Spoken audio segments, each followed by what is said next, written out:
Olá, filho. Ontem tivemos uma conversa decisiva e necessária. Falamos sobre um assunto que muitas pessoas deixam de falar, porque ele causa realmente muita dor. Falamos de morte, que é um ponto final para muita gente. A primeira coisa é que você não foi feito para morrer, e essa é a consequência do pecado. Você tem medo de morrer? Quer saber o que acontece na morte e depois dela? Eu já morri, você sabe. E já ressuscitei, isso também você sabe. Então, eu tenho muita autoridade para falar sobre isso para você hoje. Antes de falar com você sobre a morte, preciso falar da vida. Afinal, vida e morte são opostos. A sua vida não é fruto do acaso, de uma evolução após uma explosão aleatória acontecida há milhões de anos, como você tem ouvido por aí. Nada disso.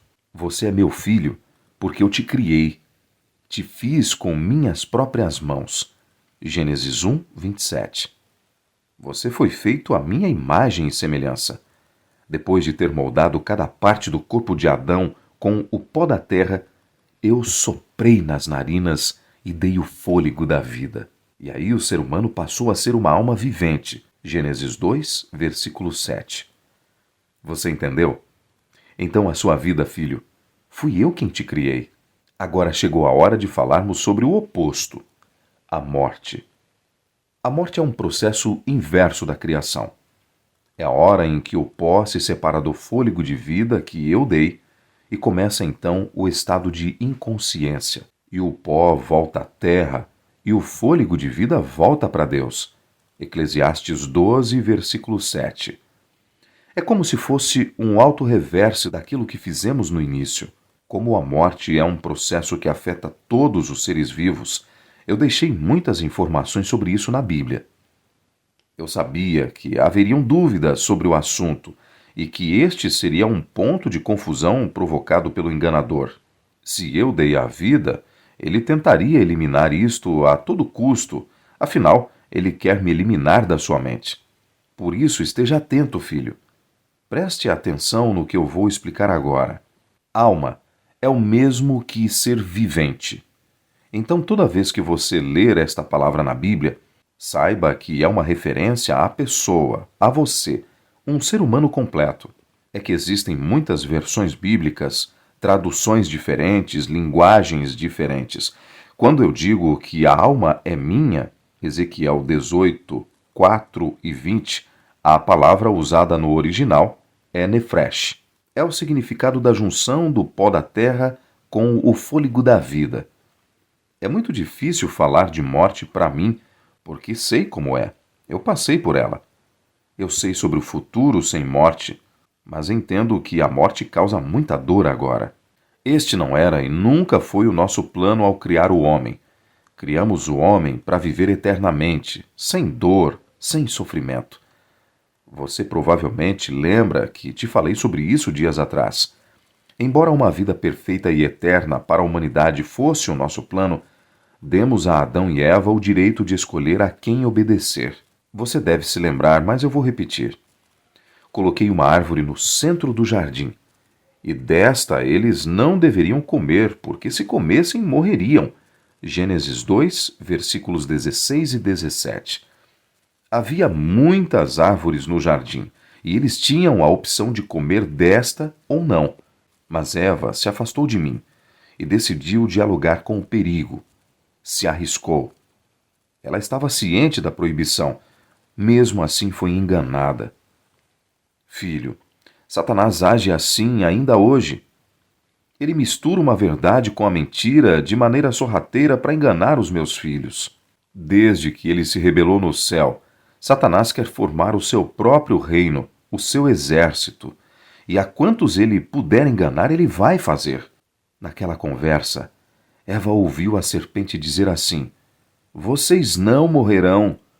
Gênesis 3, 4. E desta maneira, ela convenceu a Eva a comer, e depois Adão também comeu. E o que aconteceu você já sabe. A morte passou a existir. Esta mentira de que não há morte é a mesma que é propagada nos dias de hoje, e que você já deve ter ouvido. Alguns dizem que a alma é imortal, outros ensinam que a pessoa que morre volta reencarnada. Você vê como o engano continua a rondar você há milhares de anos? Nada disso que falam é real, e eu deixei isto bem claro na Bíblia, para que ninguém tenha dúvida. Outra coisa que tem provocado dúvidas entre as pessoas é a suposta aparição de mortos. Esta é mais uma obra de Satanás para enganar as pessoas. Não se ofenda, filho. Mesmo que alguém da sua família ou muito querido tenha visto ou mesmo supostamente aparecido, isso é engano para te separar de mim. Os mortos não devem ser consultados. Deuteronômio 18, versículos 10 e 11. Porque, como já disse, eles não sabem nada. Satanás tem habilidades de se travestir, aparecer até como anjo de luz para enganar as pessoas. Os vivos sabem que vão morrer, mas os mortos não sabem de nada, não sentem, não têm memória, não têm projetos. Nenhuma ação pode ser feita por alguém que já morreu. Eclesiastes 9, versículos 5, 6 e 10. É um estado completo de inconsciência até o dia da minha volta. Por isso, filho, tudo o que você tiver que fazer tem que ser agora. Como eu disse, você sabe que vai morrer um dia. E sem querer te assustar, o dia pode ser hoje. A outra coisa que você sabe agora é que depois de morto, você não pode fazer nada nem tomar decisões sobre o seu futuro. Na morte, o seu destino é imediatamente selado. A morte terá fim na minha volta. Todos os que estão mortos serão ressuscitados, e aqueles que dormiram acreditando em mim serão chamados para a vida eterna. 1 Coríntios 15, versículos 21 a 23.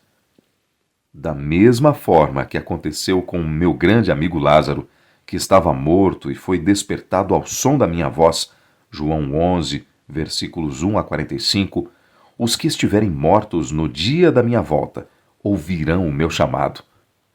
Você terá a oportunidade de reencontrar seus entes queridos, que vão aparecer já transformados nesta viagem até a casa que eu estou preparando para todos vocês. Mais uma vez, filho, eu te chamo. A minha insistência é por amor. Se você quiser permanecer ao meu lado e ter direito à vida eterna, o momento é agora. Cele a sua vida comigo. Decida viver e caminhar ao meu lado, garantindo a posse da graça que recebeu quando eu mesmo morri em seu lugar. Aceita, filho. Até amanhã.